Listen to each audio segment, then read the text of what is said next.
기회의 양만 늘려서는 근데 또 제자리만 맴돈대요. 네. 어쩌라고. 네. 기회를 양을 늘리려더니 네. 양만 늘리면 또 제자리만 맴돈다니 어떻게 해야 되나요? 네. 제 책에서 가장 핵심 메시지 첫 번째인데 네. 인생의 성공 방정식은 제가 40년 살았고 그 다음에 제가 책을 8권 내 작가이자 성공한 분 1000명 이상을 만나는 사람으로서 제가 정립한 건데 저는 인생의 성공 방정식은 기회와 확률이라 생각해요. 네. 이 기회는 늘리는 거고요. 확률은 높이는 부분이에요. 그렇죠. 네, 맞아요.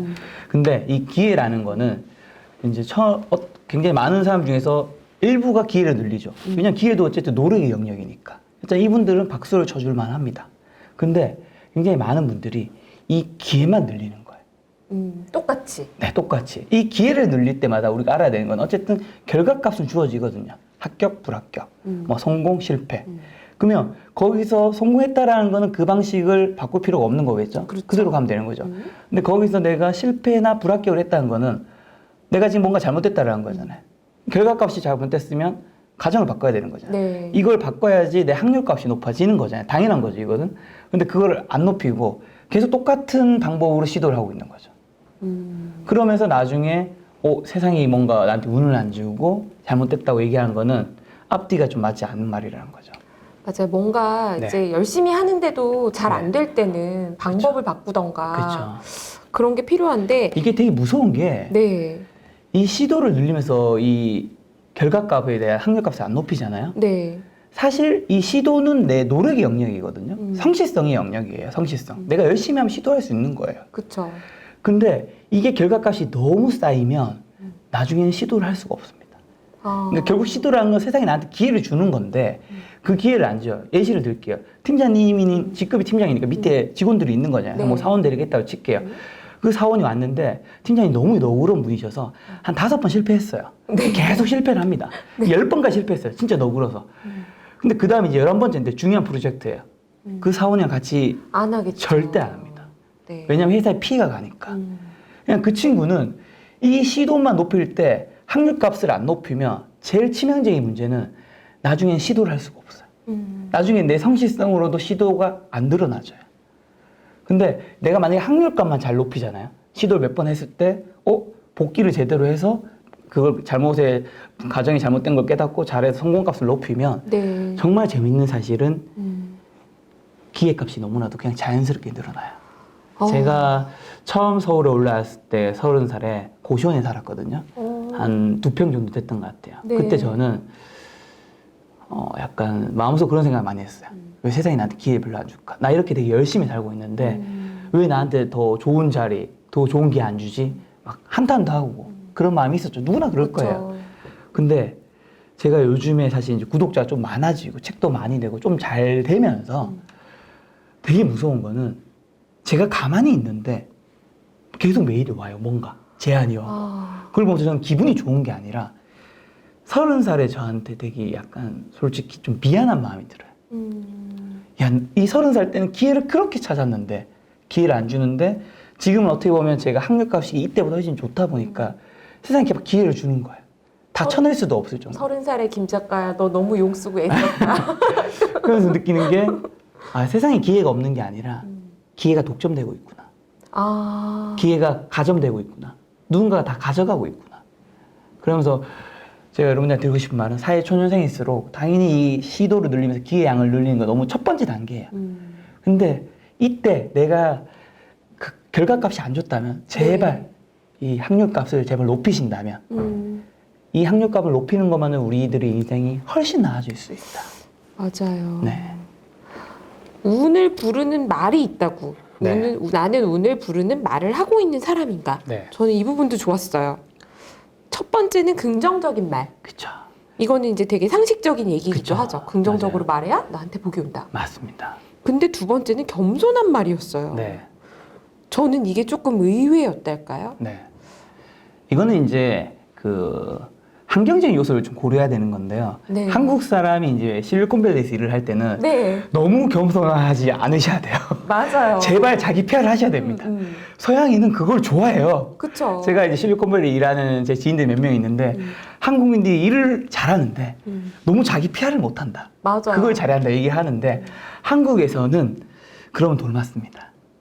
한국에서는 오히려 겸손하는 게, 자, 우리가 예시를 들어볼게요. 유재석 님이 한 번이라도 자기 자랑을 대놓고 하신 적이 그렇게 많을까요? 아니요. 유재석 님은 늘 겸손하게 얘기하세요. 음. 근데 그 겸손하게 얘기하시는데 우리가 유재석 님을 낮게 보나요? 아니죠. 유느님이죠. 네. 유느님이라 부르잖아요. 네. 유느님이 본인 스스로 유느님을 안 해도 겸손하게 해도 유느님이 너무나도 뛰어난 실력가라는 거 우리 모두가 알아요. 알아서 우리가 높여주죠. 오히려 겸손할수록 우리는 더 높게 바라봅니다. 야, 저런 위치에 있는데 라는 거죠. 근데 유느님 만약에 제가 뭐 사실 뭐 대한민국 탑이죠. 네. 제가 뭐 말을 잘하고 겸손하니까 게스트들이 살아나는 거고요. 이렇게 하면 적이 생기겠죠. 네, 그래서 저는 대한민국의 특수적인 여러 가지 요건상 대한민국에서는 특히 겸손하게 하는 게 오히려 네. 좋다라는 거고, 세 번째는 이제 뭐 운의 연결고리를 만드는 말인데, 네. 요거는 이제 예시를 들면, 예를 들면 팀장님이 회사 임원분들과 미팅을 하는데 뭔가를 제안을 하세요. 한 5번 제안을 했습니다. 회사에 뭔가 건의사항을. 네. 한 번도 안 바뀌어요.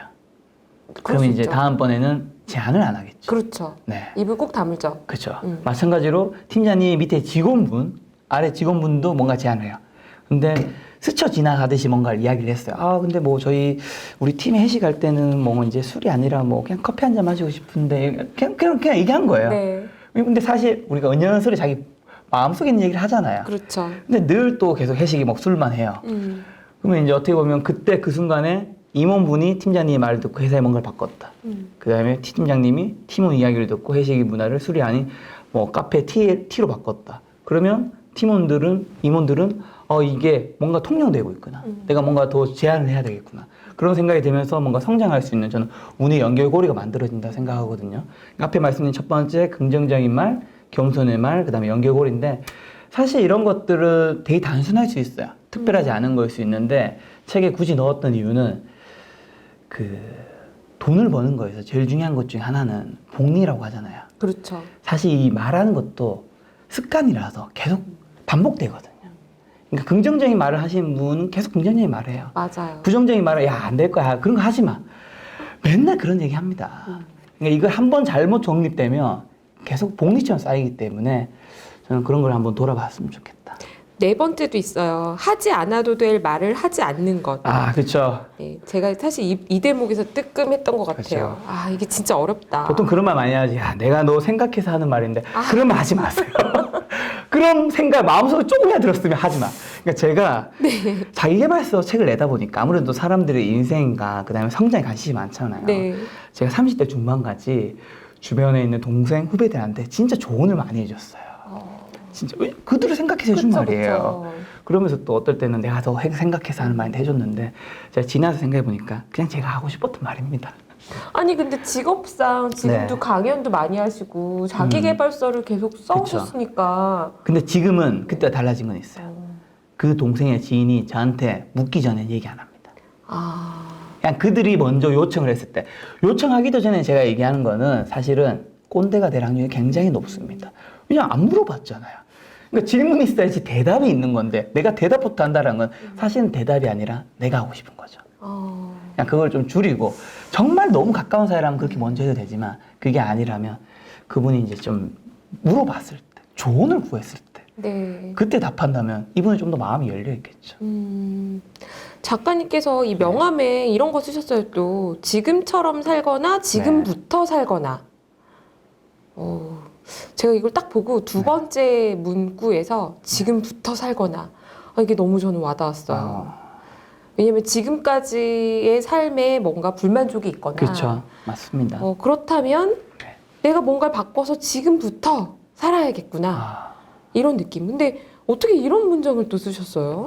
일단 생각하시는 의미가 정확하게 맞고요. 네. 전 자기계발 작가니까 그 책을 쓰면서 강연하면서 독자나 청중분들 만나잖아요. 많은 분들이 되게 다르게 살고 싶어서 더 나은 삶을 위해서 책과 강좌를 듣는 거예요. 이건 확실합니다. 똑같은 삶을 살기 위해서 보는 사람은 아무도 없어요. 그쵸. 그럴 건 볼 필요 없죠. 그냥 살면 되는 거니까. 근데 듣는데 다른 삶은 꿈꾸는데 지금처럼 살고 있는 거예요.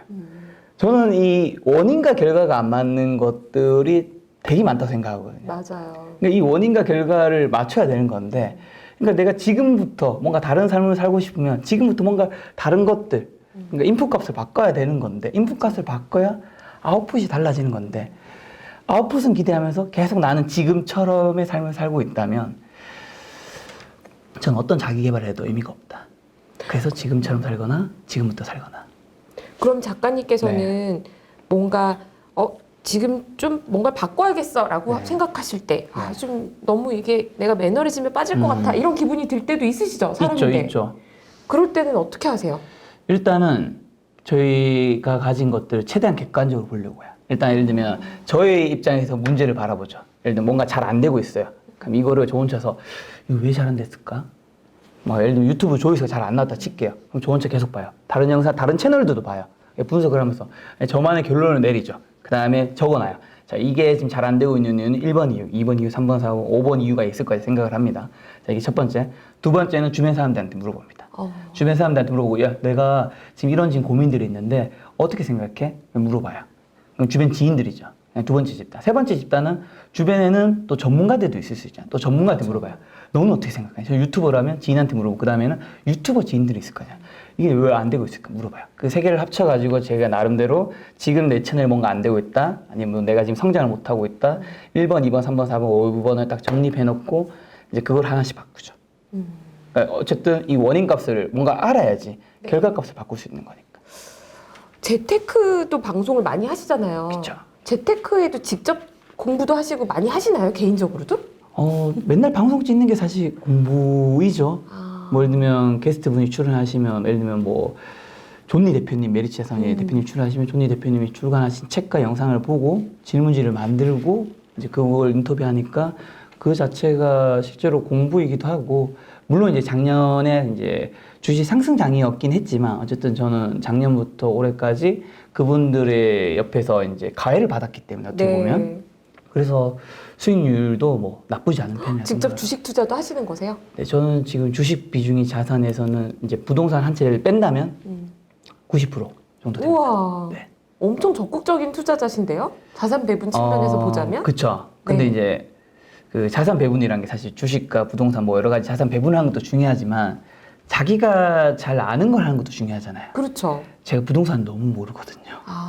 네, 그래서 그쪽을 안 하는 거고 주식은 사실 김 작가 TV에서도 주 콘텐츠가 주식이 훨씬 많기 때문에 주식을 좀 더 많이 하는 거죠. 오, 저는 이거는 또 처음 알았네요. 제가 주식도 적극적으로 하시는구나. 네. 근데 이게 제가 왜 이걸 여쭤봤냐면요. 네. 저는 사실 자기계발서를 잘 안 읽어요. 네. 그런데 이제 일단 첫 번째, 저도 작가님께서 아까 말씀하신 거 만나려면 시도하라고 했잖아요. 네. 작가님을 만나고 싶은데 김열매가 저기 김 작가님 제가 팬이에요. 한번 만나주세요. 너무 네. 약하잖아요. 네네. 그래서 제가 오늘 모셨고요. 그 다음에 두 번째는 그러면서 이제 제가 이 책을 읽고 작가님과 얘기하면서 어떤 느낌을 받았냐면 네네. 여기서 성공의 노하우라고 할 수 있는 운을 깨우는 7가지 법칙은 네. 비단 다른 삶에서뿐만이 아니라 투자에서도 되게 비슷한 것 같아요. 오. 사람, 네. 관찰, 그렇죠. 속도, 루틴, 복귀, 그쵸. 긍정, 시도. 네. 이게요. 약간씩만 바꾸면 제가 럭키 주식 버전을 하는 그렇죠. 부정론자는 명성을 얻고 낙관론자는 긍정론자는 돈을 벌고. 그렇죠. 특히나 네. 이 루틴과 복귀 이거 정말 주식에서 되게 중요하거든요. 잡주, 소위 말하는 잡주를 누구 따라서 샀다가 네. 망하면 같은 짓을 2번 하고 3번 하면 안 되잖아요. 그쵸. 바꿔야죠. 네, 바꿔야죠. 네, 공부를 하고 공부로 바꿔야죠. 전문가를 만나고 네. 뭐 이런 걸 해야 되는데 이 복귀가 너무 중요한 게 우리 모두 알 수 있는 예시를 들면 팀장님 아마 공부를 좀 잘하셨을 것 같은데 네, 뭐 그쵸? 아주 잘하진 않았어요. 네. 저보단 잘하신 거 확실하잖아요. 그럼 대부분 이제 우리나라에서는 모의고사 아니면 수능을 치잖아요. 그쵸. 대학을 가기 위해서는 그런 생각 안 해보셨어요? 이 모의고사가 3월, 뭐 4월, 5월, 6월에 있다면 뭐 최소한 분기마다 한 번씩은 치잖아요. 성적이 항상 비슷해요. 난이도가 비슷하다는 기준 하에서는. 네. 난이도가 틀려도 등급은 비슷하죠. 그쵸. 신기하지 않으세요? 문제가 계속 틀린데 어떻게 내 등급과 점수는 비슷할까? 그걸 왜 신기하다고 생각을 안 해봤는데. 저는 생각해보니까 너무 신기하더라고요. 그게 아, 뭐냐면 내가 모의고사를 쳤는데 점수가 비슷하다는 얘기는 내가 3월에 치고 난 다음에 다음 달에 어떻게 보면 3월에 치고 6월에 치고 9월에 치고 12월에 친다라 하면 이건 시도를 하는 거죠. 그렇죠. 네, 계속 시도를 하는 거예요. 기회값을 늘리는 겁니다. 가로축. 네. 좋은 태도예요. 근데 내 실력이 그대로인 거야. 변화가 없어. 변화가 없는 거죠. 왜냐하면 내가 모의고사 쳤다고 그날 술 마시러 가는 친구도 뭐 고등학생들이 간혹 있고, 그다음에 노래방, 한구장 뭐 놀러 다니잖아요. 그쵸. 그날 내가 틀린 거를 오답을 정복을 안 해. 제가 수능 만점자 30명을 실제로 인터뷰에서 책을 낸 적이 있는데 네. 저는 공부의 결론은 되게 단순하더라고요. 내가 오답만 확실하게 정복하면 점수는 무조건 올라갑니다. 왜냐하면 아닐 거라 생각하시겠지만, 왜냐하면 대한민국의 수능 모의고사 문제는 출제 유형이 정해져 있습니다. 출제 유형을 벗어나면 출제 유형은 욕을 먹어요. 그쵸. 무조건 그 출제 유형 안에서 내야 돼요. 그 뜻은 내가 A 출제 유형을 틀렸다면 그게 한 다음 달이든 다다음 달이든 또 나오는데 사실은 안에 수치나 이런 것들만 바뀐 건 똑같은 문제 유형인데 또 틀렸다는 얘기인 거죠. 네. 오답을 정복 안 했기 때문에 나는 계속 같은 시도를 하면서 똑같은 짓을 반복하고 있는 거죠. 그래서 제발 이 오답을 정복하면 수능 점수가 올라가고 모의고사 점수가 올라가듯이 여러분 인생에서도 이 네. 복귀를 해야지. 이걸 최대한 객관적으로 바라봐야지 내 투자 실력도 인생의 성공 확률도 높아진다. 근데 왠지 작가님은 네. 항상 열심히 사실 것 같은 이미지잖아요, 지금. 네. 그러면 최근에는 네. 시간이 좀 여유가 있으신가요? 없으실 것 같은데. 취미 생활도 요즘에는 있으세요? 조금씩 생기고 있어요. 일단 제 취미는 네. 이건 진짜 농담을 드릴 말이 아니라 저는 유튜브가 취미 생활이자 직업이에요. 저는 직접 재밌어요. 만드시는 게. 왜 재밌냐면 지금 이제 김용현 팀장님도 저희가 인터뷰 시간이 지금 1시간쯤 돼가는 네. 것 같은데 뭐 지금 보통 인터뷰하면 2시간, 3시간도 하거든요. 네. 우리가 영화 한 편 2시간이잖아요. 그 만드는데 최소 수십억이 저예산 영화죠. 뭐 많게는 수백억, 수천억 들어가잖아요. 그 영화도 2시간 동안 보면 우리 지겨서 죽잖아요. 재미없는 거 많고. 그쵸. 근데 저는 그 인터뷰를 하는 게 너무 재밌는 게 시간 가는지 모르고 인터뷰를 하거든요. 그 다음에 어쨌든 김작가 TV 채널에 나오신 뭐 대다수의 분들은 어쨌든 그 분야에 성공하신 분들일수록 확률이 굉장히 높은데 그런 분을 제가 딱 만나서 무료로 그 이야기를 전 바로 옆에서 듣는 거잖아요. 그냥 저는 그게 저한테 굉장히 성장도 되고 동기부여도 되게 좋고, 근데 제가 이런다 해서 맨날 일만 하지는 않습니다. 저도 뭐 데이트도 하고요. 취미생활도 가끔 뭐 산책도 하고요. 뭐 술도 마시고요. 네, 역시 막 공부가 제일 쉬웠어요. 이런 멘트랑 비슷한 것 같아요. 그냥 취미생활이 뭐세요? 이랬는데 유튜브요? 아, 네. 참고로 유튜브가 쉽지는 않습니다. 공부처럼. 네. 네. 네. 아니 좀 뭔가 힘들 때도 있고 힘들 네. 때는 뭐를 극복하고 저는 약간 그런 아, 걸 저도 여쭤보고 힘들 때는 싶었는데, 술을 네. 저는 딱 루틴이 정해져 있어요. 네. 힘들 때 딱 하는 거 3가지는 첫 번째는 일단은 씻어요.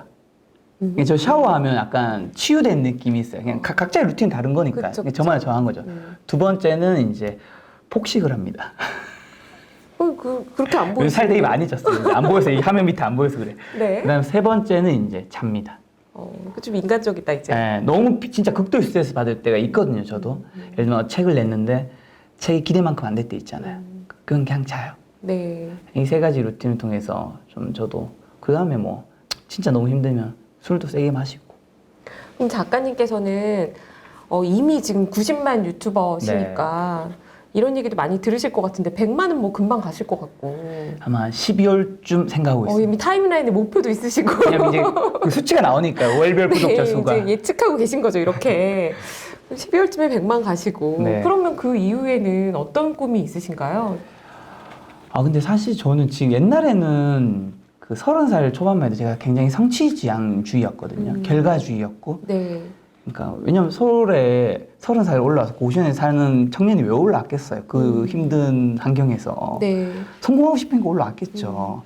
그게 뭐 당연했다 생각을 하는데 조금 다행인 거는 제가 이제 성공한 분을 워낙 많이 만나다 보니까 이 성공한 분들이 훌륭한 사람과는 또 다른 얘기잖아요. 맞아요. 바로 공감하실 거잖아요. 네. 그러다 보니까 그분들이 이제 저한테 좋은 걸 준 것도 있지만 장점을 배우게 하고, 근데 반면교사 해준 것도 되게 많거든요. 제가 만난 분 중에서 뭐 교도소를 가신 분도 있고, 왜냐면 이 과정에서 내가 빨리 가고 싶어서 어떤 중간에 잘못된 것들을 하는 경우들이 있잖아요. 그러면 이제 도착지는 되게 빨리 가는데 어쨌든 결국엔 다 드러나니까. 그쵸. 거기서 갑자기 이제 밑으로 싹 내려가신 분들이 보면서 인생의 성공만이 중요한 게 아니구나. 가정에서도 내가 올바르게 가는 것도 중요하고 이 가정에서도 이 가정에 행복이 있다고 저는 생각해요. 그러니까 내가 꼭 구독자 100만이 되었을 때 성공하고 행복이 있는 게 아니라 구독자 10만이 되었을 때도 행복을 즐길 수 있는 거고 15만이 되었을 때도 저는 그래서 항상 10만, 20만 달성할 때마다 저한테 나름의 포상을 주거든요. 그냥 거기도 제 나름대로의 성공이었으니까. 그래서 지금은 이제 그 가정마다 좀 행복을 느끼려고 하고 천천히 좀 가려고 하고 어릴 때는 이제 서른 살 좀 올라오다 보니까 엄청난 막 거대한 목표가 되게 많았는데 지금은 오히려 오늘 하루 열심히 살자. 그냥 오늘 지금 이 순간 열심히 살면 내가 원하는 것들은 그냥 자연스럽게 되어 있을 것이다. 물론 이게 방향이 전혀 없이 가는 건 아닌데 방향만을 가고 막 그렇게 가는 게 아니라 그냥 오늘 하루 내가 뭐 하지? 그 다음날 오늘 하루 뭐 하지? 되게 정답이긴 한데 네. 네, 맞아요. 오늘 하루하루 최선을 다하고 과정에서 기쁨을 느끼고 네. 저는 제가 되게 좋아하는 스승님께서 네. 학교 다닐 때 그런 말씀을 해주셨어요. 너무 목표지향적으로 살지 말아라. 그쵸? 왜냐면 인생의 궁극적인 네. 종착역은 모두 죽는 것뿐이다. 결과값을 사람이 태어나서 결과는 다 죽는 거다. 예를 들면 구독자 100만이 성공이라는 분들은 그럼 그 과정에서는 행복을 느끼면 안 되나요? 그렇죠. 그 과정에서 행복을 느끼는 게 되게 중요한 거죠. 그게 중요하죠. 그리고 이제 1000명의 성공한 분을 만나셨다고 하니까 저 또 갑자기 궁금해진 게 그 이후에 훌륭하지 않은 분으로 판명난 분들 잠깐 말씀하셨잖아요. 네. 대체로 뭔가 범법 행위를 해서 교도소를 가시거나 네. 이게 사실 어떻게 보면 운이 좋은 분들에 대해서 네. 제가 갖고 있는 저는 네. 금융시장에서 오래 일하다 보니까 약간의 의심이 좀 많은 편이거든요. 네. 네. 사기꾼도 많은 것 같아요. 그럴 수 있죠. 경제적으로나 사회적으로 굉장히 성공했는데 이면에는 좀 안 좋은 배경들이 있잖아요. 사기꾼 판별법? 약간 그런 노하우도 있으실 것 같은데요. 사기꾼 판별법은 제가 딱 말씀드릴 수 있는 거는 이제 저 혼자만의 이제 경험으로 여러분한테 공유할 수는 없는 거는 저는 딱 그분하고 만나서 한 10분만 주어지면 느껴지죠. 왜냐면 너무 많이 만났잖아요. 그쵸. 그러니까 많이 그럴 것 만나고 같아요. 단순히 만난 것뿐만이 아니라 그분을 만날 때 저는 녹음이든 인터뷰를 해서 다시 또 그분에 대해 사전에 찾아도 봤고 느낌이란 게 있으니까 만났을 때 이상한 느낌이 드는 분은 항상 나중에 문제가 생기더라고요. 저는 아니 전혀 뭐 절대 그런 데 가실 분이 아닙니다.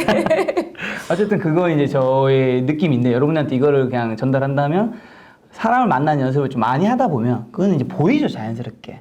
저는 다른 뭐 사주나 타로를 이런 걸 굉장히 많이 믿는 편은 아닌데 간상은 이제 조금 정도 맞는 것 같은 부분이 좀 있는 것 같다고 생각을 하거든요. 그냥 두 번째는 상식적인 얘기를 안 하시는 분은 좀 의심이 되는 분 있잖아요. 우리 마음속으로 좀 이상한데? 라는 생각하는 분 있잖아요. 그러면 그게 여러분의 생각이 맞을 확률이 높습니다. 저는 오늘 팀장님과 얘기를 하면서 저도 마음속으로 팀장님 이상한데? 저거 좀 상식적이 아니야? 이렇게 생각 안 했고요. 확신하건데 팀장님도 저는 그런 생각 안 하셨을 거라 생각해요. 맞아요. 왜냐하면 우리가 어떤 사람을 만났을 때 그런 생각을 하는 경우가 드물어요. 드물다고요. 맞아요. 드물다면 내가 마음속에 뭔가 의심이 살짝 생겼잖아요. 그게 맞을 확률이 굉장히 높아요. 그렇구나. 네. 그게 이제 두 번째고, 그 세 번째는 너무 대의를 공공의 이제 이야기를 하시는 분들, 대의라든가 공공의 뭔가 큰 그림, 선 같은 얘기하시는 분들은 한 99% 정도는 걸으셔도 됩니다. 제가 생각했을 때는. 제가 만나보니까 남만을 위해서 사는 사람은 없습니다. 종교인들 분들을 몇 분을 제외하거든요. 누구나 자신의 욕망을 위해서 살아가요. 맞아요. 그게 잘못된 건가요? 아니죠. 그건 너무 당연한 거죠. 인간이 이기적인 동물이 이게. 다만 그게 누군가한테 피해 주는 건 잘못된 거지만 그렇기 때문에 마치 내가 만든 뭐 어떤 모든 것들이 나의 욕심은 하나도 없고 당신들만을 위해 청중들만을 위해 독자들을 위해 만들었다. 그 또한 사기 확률이 굉장히 높다. 그래서 첫 번째는 많이 만나보시면 보이시고 두 번째는 그 상식선을 벗어나시는 이야기 하시는 분들 세 번째는 너무 남을 위한다라고 얘기하시는 분들 걸으시면 된다. 네.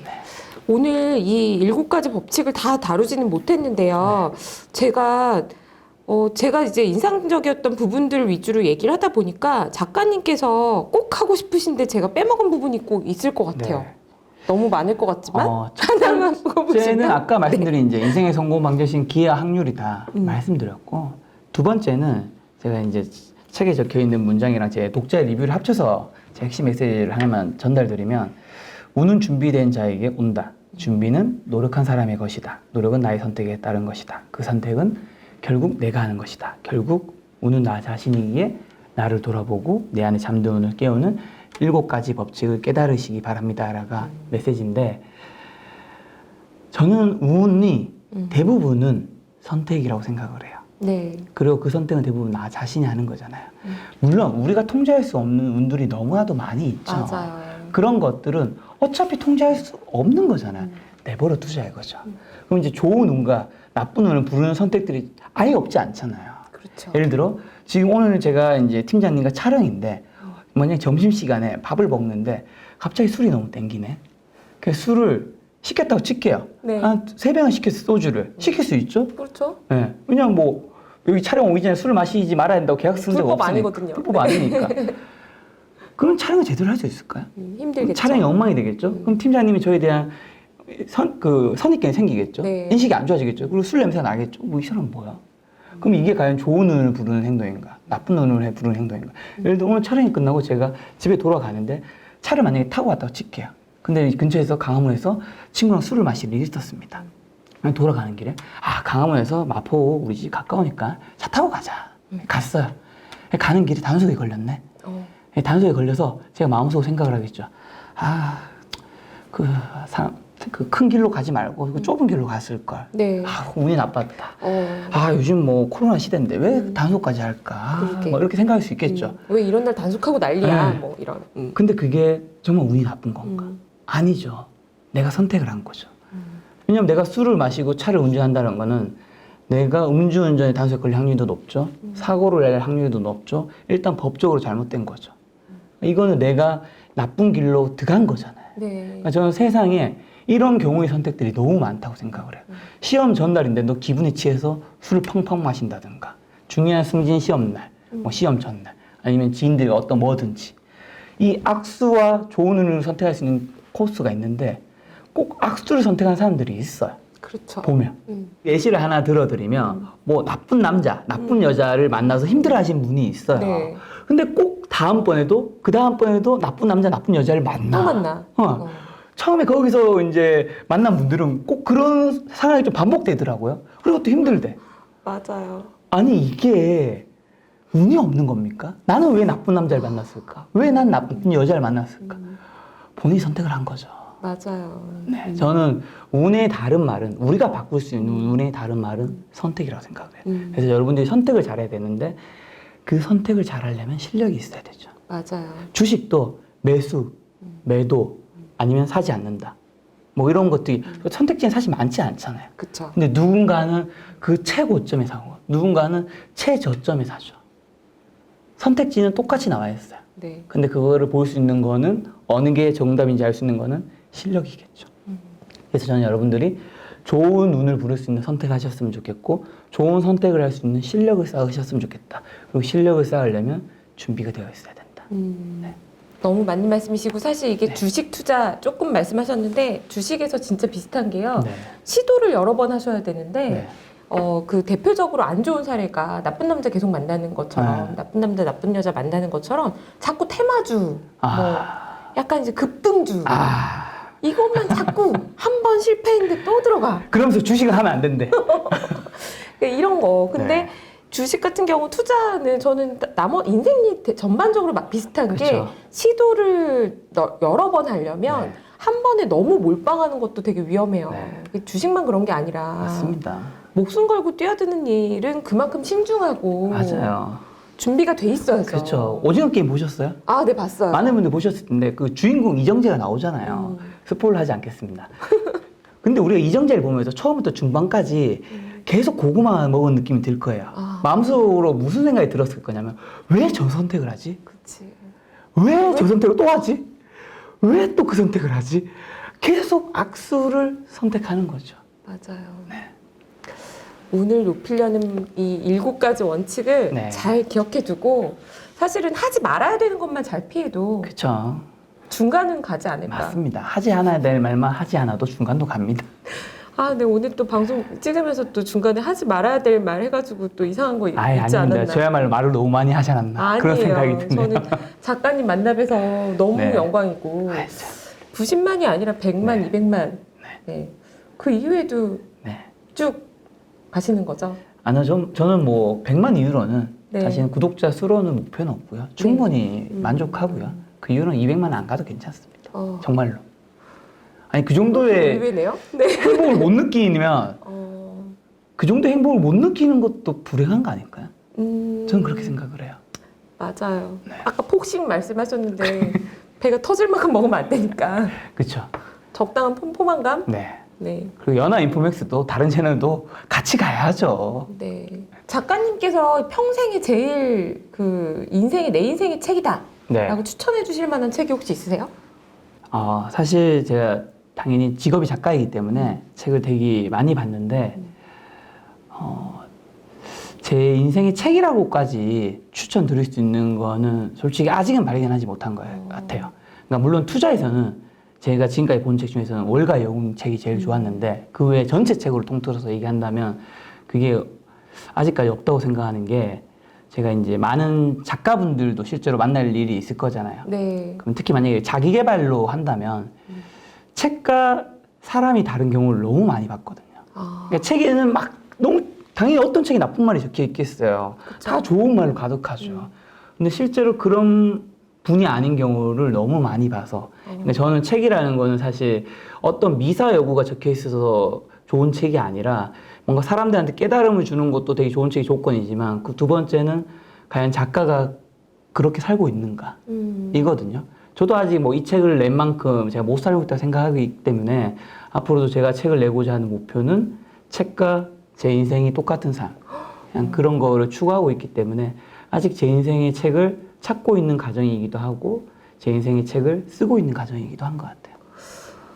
제가 돌발 질문 드렸는데 너무 와닿는 말씀이신 네. 것 같아요. 감사합니다. 네. 돌발 저도- 질문이어서 책이 생각 안 나더라고요. 네, 저도 제가 쓰는 글과 네. 말과 저의 삶이 네. 좀 더 일치되도록 살아야겠다 이런 그쵸. 생각도 하게 되고요. 네, 오늘 정말 귀한 시간 내주시고 마지막까지 저에게 또 울림이 있는 메시지 아이, 주셔서 아닙니다. 정말 감사합니다. 불러주셔서 감사합니다. 앞으로도 계속 책 많이 내주시고 네, 또 열마당 북살롱에도 또 와주시기를. 알겠습니다. 다음 책이 나오면 또 오도록 하겠습니다. 네, 네, 감사합니다. 네, 감사합니다. 오늘은 열마당 북살롱 럭키 김도윤 작가님과 함께했습니다. 김작가 TV도 구독해주시고 연합 인포맥스 채널도 같이 좋아요 구독해주세요. 열마당 북살롱 이만 마치겠습니다. 감사합니다.